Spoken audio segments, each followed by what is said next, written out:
The word Corpus Christi is derived from the Latin language, which means the body of Christ. Corpus Christi feast is the highest ranking feast celebrated in the Catholic Church. Its history dates back to year 1246. It is celebrated 60 days after Easter.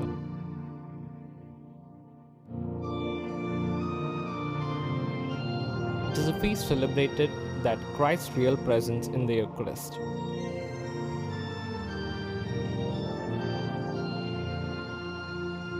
St. Juliana was the cause for the Corpus Christi feast. St. Juliana was born on 1911 in Belgium. She was an orphan brought up by the Augustine nuns. She was very much devoted to Virgin Mary.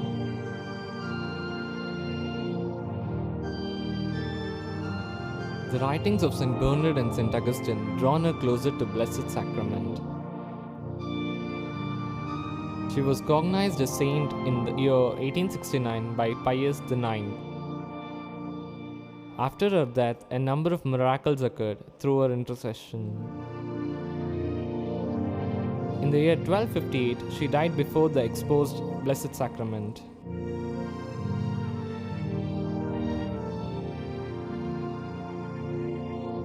When St. Juliana was 16 years old, she had a vision. This vision was repeatedly coming to her. It is like a partial lunar eclipse where a thick shadow of the earth fell on the moon.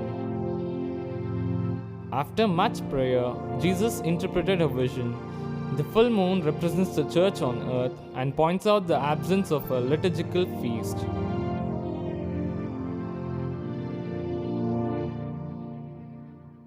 This is in order to renew the church teaching of presence of Jesus in the Holy Eucharist. Also to emphasize the Catholics to believe that the bread and wine used at Mass become the body and blood of Christ.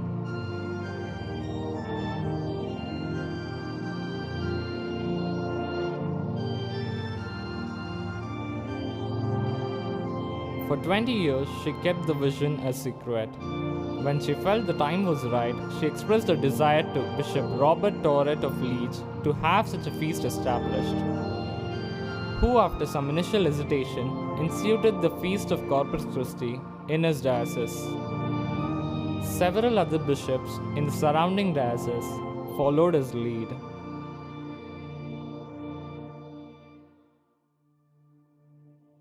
St. Juliana was persecuted. Unfortunately, criticism from certain clergy and from one of St. Juliana's superiors drove her from her convent. This opposition increased her faith and virtue as she continued to zealously spread her love for the Eucharistic worship. The Feast of Corpus Christi proclaimed by the Church. The vision of St. Juliana on Corpus Christi did not spread until the year 1261, when Jack Pantaleon, formerly Archdeacon of Liege, became Pope as Urban IV. In the year 1264, he ordered the whole church to observe the feast.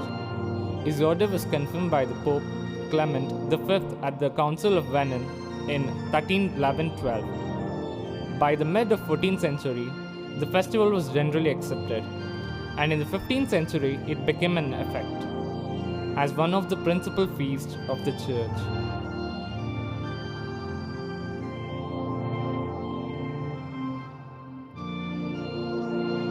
The Holy Eucharist.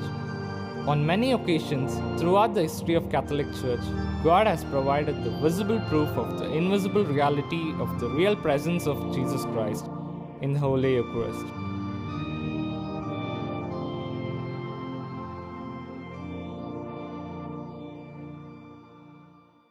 Miracles of Holy Eucharist. Blessed Carlo Aquitis, who died when he was 15 years old, catalogued all the Eucharistic miracles in the world. The foremost miracle is consecrated hosts which are visibly turned to human flesh, have blood, airborne, and which have become hard as stone when received by the person in mortal sin. It details the official investigations that have been made into these miracles by the scientists throughout the world, and where some can still be venerated today.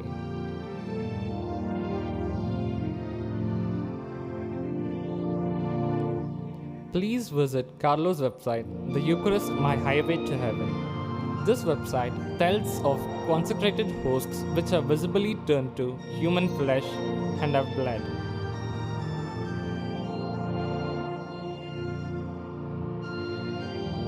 Blessed Alexandrina Maria da Costa lived for 13 years without fail, a living miracle of Eucharist. Eucharistic miracles also recounts miraculous Eucharistic phenomena in the lives of saints. Saints who lived with only the Eucharist for sustenance.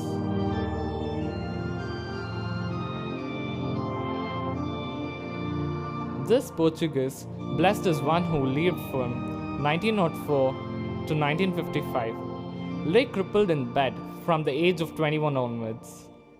Jesus called this chosen soul to a deep intimacy with him, to the point that for several years she underwent the Passion of Christ each Friday. On March 27, 1942, in a blaze of agony and adoring love, Alexandrina cried out to Jesus in the Tabernacle of the nearby church. Jesus heard her cry and consoled her. And deep within her soul, she heard Jesus. You will not take food again on earth. Your food will be my flesh. Your blood will be my divine blood. Your life will be my life. You receive it from me when I unite my heart to your heart. Do not fear, my daughter. You will not be crucified anymore, as in the past. And now, a new trial awaits you, which will be the most painful of all. But in the end, I'll carry you to heaven, and the Holy Mother will accompany you.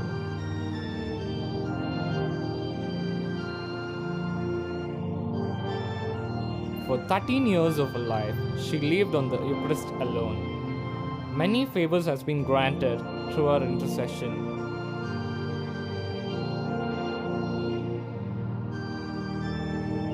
The Holy Eucharist in the life of St. Teresa of Calcutta, her sayings are: the Most Holy Eucharist is the lifeblood of the Church.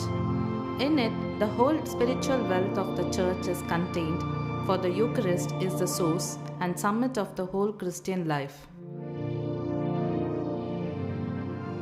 Jesus has made himself the bread of life to give us life night and day. He is there in the Tabernacle. If you really want to grow in love, come back to the Eucharist, come back to the adoration. The Holy Mass and Communion are inseparable from the life of a Christian. Its fruitfulness depends on how we prepare ourselves and how we participate in the Holy Mass.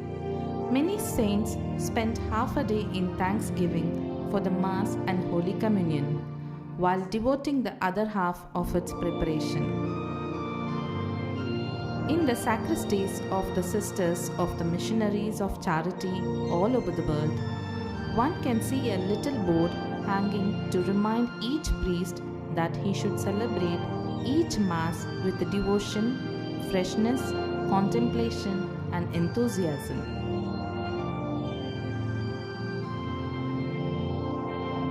The board says, "O priest of God, say this Mass as if it were your first Mass, your last Mass, your only Mass." Of course, these words apply to the celebrant as well as the participants.